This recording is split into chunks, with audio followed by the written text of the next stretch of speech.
Today it's World Book Day and I'm reading a book called Atalan Adventures by a great friend of mine called Richard Brewin. The story is about a young girl called Isla who finds a mysterious book at her grandma's. When she opens it, she is transported to the magical world of Atalan.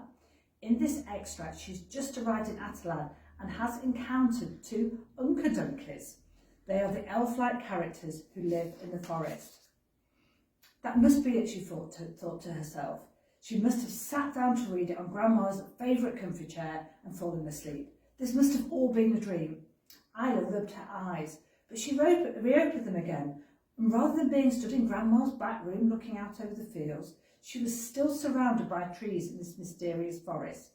She grabbed the skin on her left forearm and gave it a pinch. Ow! She squealed. Still nothing. The little boy standing opposite her rubbed his head. He was now really confused at what he was seeing. Isla grabbed her arm again and this time squeezed the skin even harder. Ow! She shouted and jumped back in pain. Are you okay? Asked the boy who she had fallen onto. He picked himself up off the floor, dusted himself down and retrieved his hat and placed it back on top of his spiky brown hair. He was dressed exactly the same as the other boy. No, I'm not. 1 minute I'm stood in my grandma's house looking at a book, and now I'm here, and I don't even know where here is, talking to a pair of elves. I just want to go home. The words tumbled out of Isla's mouth at such a rate it was difficult to make out what she was saying. And as she spoke, tears began rolling down her cheeks.